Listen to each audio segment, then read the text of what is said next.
बिस्मिल्लाहिर्रहमानिर्रहीम। अस्सलाम वालेकुम दोस्तों, आज मैं इस वीडियो में आपको दिखाऊंगा सवालेज कैक्टिवा का 2008 मॉडल है।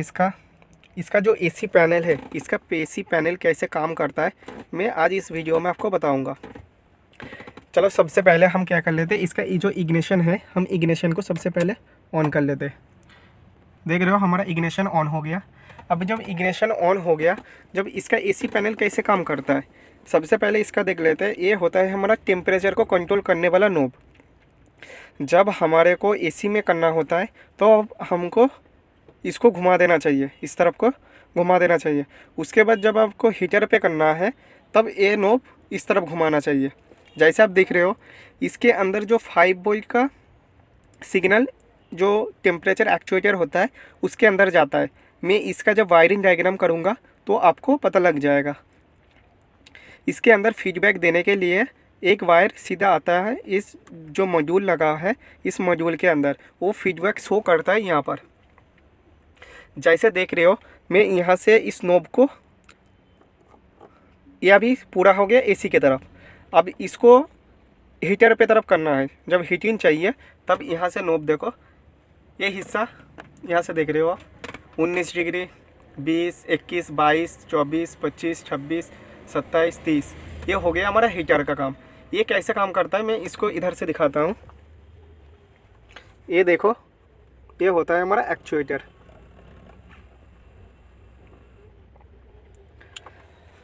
ये होता है क्या, जब हमारा हीटर वाला और कूलिंग कॉइल एक तरफ रहता है आपका, कूलिंग कॉइल एक तरफ रहता है आपका हीटिंग कॉइल, बीच में रहता है एक फ्लैप। जब इसको आप इस तरफ घुमाते हो तब हीटर धीरे धीरे बंद हो जाता है। अब जब इसको इस तरफ घुमाते हो, हीटिंग की तरफ घुमाते हो, तब आपका कूलिंग कॉइल का अंदर का कूलिंग कॉइल के ऊपर फ्लैप आ जाता है। तो आपका कूलिंग कॉइल के अंदर जो ठंडा हवा है वो नहीं आ पाता। तो इसके बारे में हम जान लें तो इसको मैक्सिमम आप अगर बढ़िया कूलिंग चाहिए तो मैक्सिमम आप 18, 19 ऐसा करके रख सकते हो, तो आपका बढ़िया कूलिंग आ जाएगा इसमें, ठीक है। और ये होता है आपका एसी स्विच। जब आप एसी स्विच ऑन करोगे, और एक चीज़ मैं इसके बारे में बता देता हूँ, आपको लगता है किसी बहुत सारा ऐसा कस्टमर है जिनको लगता है जब हम इसमें करेंगे, जब हीटर में करेंगे तभी हमारा हीटर चलता है। हीटर हमारा रेगुलर चलता रहता है, ठीक है। उसके बाद हमारा ये हो गया एसी स्विच। एसी स्विच का काम होता है जब हम एसी स्विच ऑन करेंगे तब ये क्या काम करेगा, इस मॉड्यूल में जाएगा। मॉड्यूल से जितना भी सेंसर लगा हुआ रहेगा उस सारे सेंसर को चेक करके, वो एसी कंट्रोल पीसीएम को सिग्नल देगा। अब पीसीएम रिले को ग्राउंड देगा, ग्राउंड देके एसी ऑन करेगा। ये होगा एसी स्विच। और ये होगा हमारा मोड। मोड का मतलब होता है जो हमारा हवा का डायरेक्शन।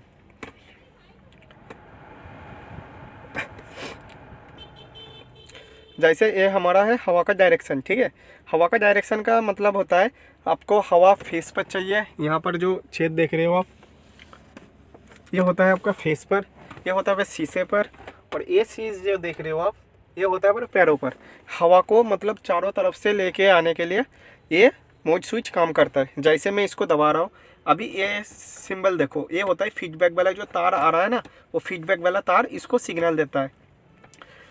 देखो मोड वाला स्विच दबाया, अभी ये जाएगा आपका फेस पर और पैरों पर हवा जाएगा। अब दोबारा दबाया, अब जितना भी हवा रहेगा सारा आपका पैरों में जाएगा।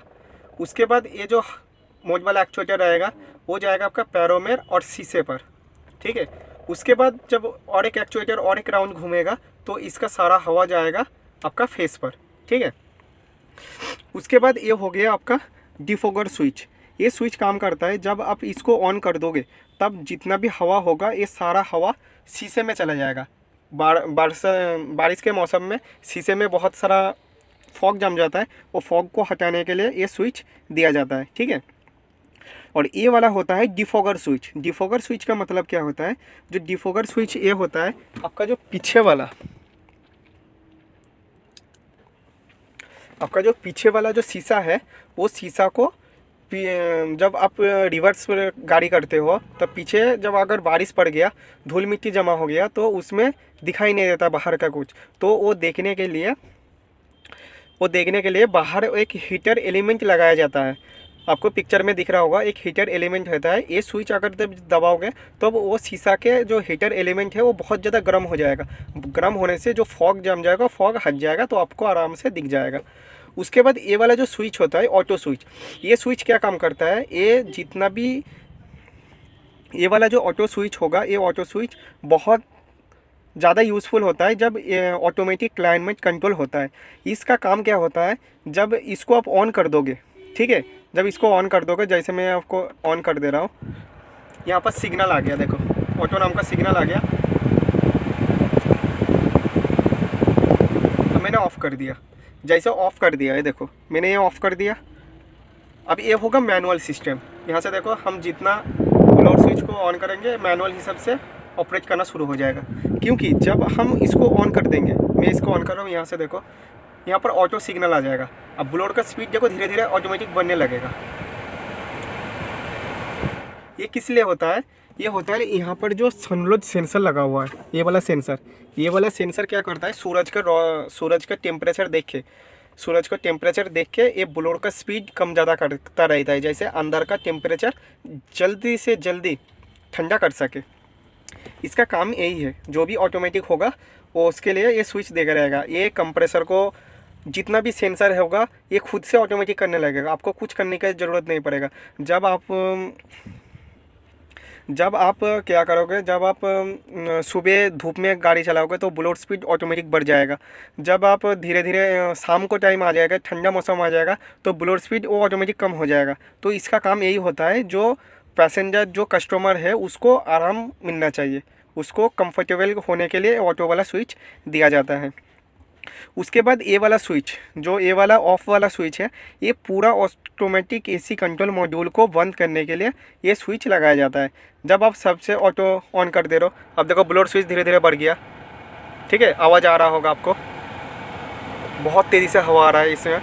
अब जब इसमें आप ऑफ़ कर दोगे, यहाँ से ऑफ़ कर दोगे, तो आपका पूरा जितना भी सिस्टम चल रहा है सारा कुछ बंद हो जाएगा ये वाला ऑफ स्विच से। उसके बाद हम जान लेते हैं ब्लोअर का स्विच। ये तो आपको पता ही है ब्लोअर का स्विच, ब्लोअर कैसे काम करता है। ये होगा मैनुअल में। जब आप मैनुअल करोगे, जब ये ऑटो को सिलेक्ट नहीं करोगे, तब इसको हाथ से रोटरी करना पड़ता है, धीरे धीरे एक एक राउंड करके जाता है। अब जब इसको ऑटो में सेट कर दोगे ये खुद ही बनने लगेगा ऑटोमेटिक, ये इसका फीचर्स होता है। तो ये वाला जो सिस्टम है, ये वाला सिस्टम है, देखो यहाँ पर ये जो सिग्नल दे रहा है ना, ये सिग्नल देखो धीरे धीरे बनने लगेगा, ठीक है। तो ये हो गया आपका ब्लोअर स्विच। ये ब्लोअर स्विच का जो भी वायरिंग डायग्राम होगा, इसका जो भी एसी से शुरू करके फैन से शुरू करके पूरा वीडियो मेरे चैनल पे आपको देखने को मिल जाएगा। अगर आपको देखना है तो चैनल को सब्सक्राइब करके बेल नोटिफिकेशन ऑन कर दो। मैं जब भी इसका वायरिंग डायग्राम लेकर आऊँगा तो आपको सबसे पहले पहुँच जाएगा, क्योंकि इसके अंदर जो जो वायरिंग जा रहा है मैं एक एक वायरिंग का पूरा इन्फॉर्मेशन आपको दूँगा इंशाल्लाह। और सबसे बड़ी बात, ये वाला स्विच बहुत सारा कस्टमर ऐसे क्या करता है, ये सारा सिस्टम में क्या करता है, इसको बाहर को तरफ करके रखता है। ये वाला जो सिग्नल देख रहे हो आप, ये वाला सिग्नल देख रहे हो, देखो मैं दबा रहा हूँ, एक गोल आ रहा है और एक राउंड आ रहा है। इसका मतलब होता है रिसर्कुलेशन। अगर आप इसको दबाओगे, ये वाला जो आ रहा है, जो एरो अंदर को तरफ आ रहा है, वो होता है बाहर का जितना भी गर्म हवा वो सारा अंदर आएगा, ठीक है। इसको आप सबसे कम यूज़ करना ही आपके लिए बढ़िया है, क्योंकि आपका कूलिंग भी ये सही नहीं कर पाएगा। और दूसरी बात, आपका जो एसी का सिस्टम है वो एसी भी ठीक से काम नहीं कर पाएगा, क्योंकि गर्म हवा को ठंडा करने में तो एसी सिस्टम को टाइम लग जाता है। अगर आप इसको दबा दोगे, ये वाला जो गोल साइन आ रहा है, ये गोल साइन आने का मतलब ये है जो अंदर का हवा अंदर ही सर्कुलेशन करते रहेगा। वो अंदर का हवा अंदर सर्कुलेशन करने के लिए ये स्विच दिया जाता है। हमेशा जब भी आप एसी ऑन करना तब ये स्विच ज़रूर प्रेस कर देना। और ये जो ये होता है आपका केबिन टेम्परेचर सेंसर। ये सेंसर देखता है गाड़ी के अंदर टेम्परेचर कितना है, उस हिसाब से आपका एसी को ऑन ऑफ करता रहता है, ठीक है। आई होप आपको ये चीज़ समझ में आ गया होगा इसका एसी पैनल के अंदर। और मैं इसके बाद इसका जो वायरिंग डायग्राम है इंशाल्लाह उसका वायरिंग डायग्राम के ऊपर भी बात करूँगा। अस्सलाम वालेकुम।